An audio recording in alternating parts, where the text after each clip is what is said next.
We all know the power of testimonials and reviews, but there are two kinds that are far more effective, more powerful than any other. We're going to show you one of those on this video, and we're going to make another video that shows you the other. I think this is going to benefit you tremendously because you can use it right away. Hi, it's Stuart Sutton. Yes, I'm the guy who helps real estate agents like you quit working long hours and weekends, spend more time with your family, earn all the money you want to make, because sellers will call you using the most effective strategy you can use in real estate, and that's niche marketing. One of the ways that we help you down that path is through Tuesday morning marketing tips. These are very simple tips that you can use immediately in your niche or in your regular real estate business. They're designed so that you can put them into effect right away. Today we're going to talk about reviews, and you know that reviews are very powerful and a lot of people pay attention to them. But did you know that there are actually two types of reviews that are more effective than any other?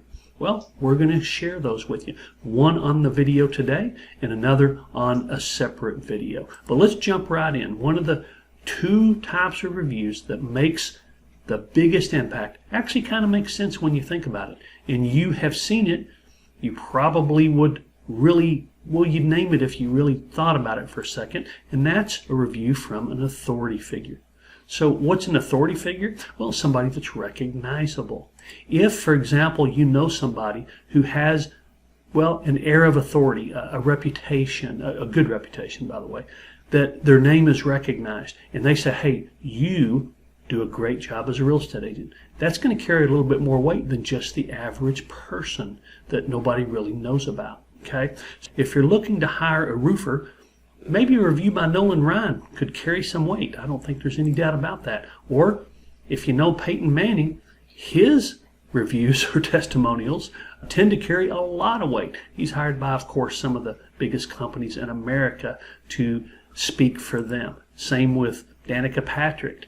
There's no doubt that names like that have big impact. But if you're not friends with Nolan Ryan or Peyton Manning or Danica Patrick, a local celebrity is okay too, or kind of even a micro local celebrity. What am I talking about? Well, I used to have a city councilman that I'd done business with that gave me great testimonials and reviews, and his name carried some weight because people knew who he was.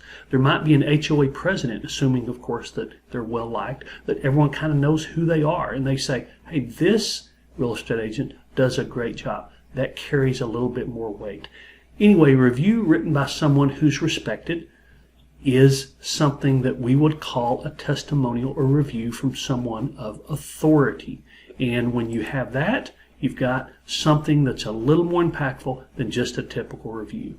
Now, people are going to pay more attention to a review written by someone with authority, but you got to kind of think about it. You may look at your list and go, well, none of these people have authority, but if you dig a little deeper, you might realize that they do. For example, you might have one of your clients might be a surgeon. You know, I didn't realize it for a while, but I had sold homes to several different physicians. So I did some marketing about physicians and their reviews and testimonials to me. As a matter of fact, one of the cards that I sent out said 4 out of 4 doctors recommend listing your house with Stuart Sutton.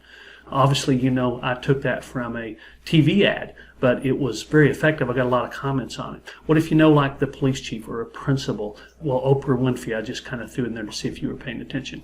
But you know what I'm talking about.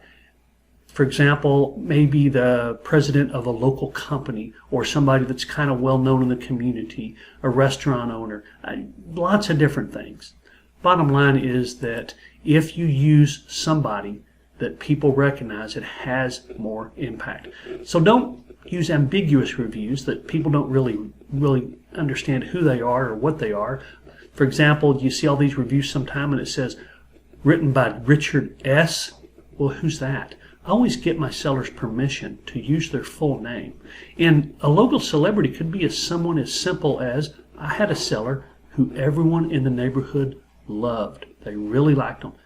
They didn't hold any position. They were just really nice folks who helped a lot of people out and got along with everyone. And that review went a long way. I always get permission to use their name. Stretch it, don't stretch it and make it seem authoritative. Don't make it seem like something it's not. But kind of think beyond where you might normally think in the way of authoritative review. It could be a high school coach. It could be a plumber that has been in the business forever and everybody uses them and knows them. Just that kind of thing. Bottom line is, think about that and start really using authoritative reviews. It's an easy exercise. Take a look at your reviews, and maybe you can identify someone that carries some authority that you hadn't thought of before. Or maybe you don't have anyone like that. You can purposely reach out and try to get something like that done. I hope that makes sense. And if it does make sense, if you like Tuesday morning marketing tips, here's another one I think you're going to love. It's one word, and you will not guess it. You can try as long as you want, but watch the video for this one word that's sociologically proven to help clients agree with you. Here it is. Take a look. I hope to see you there.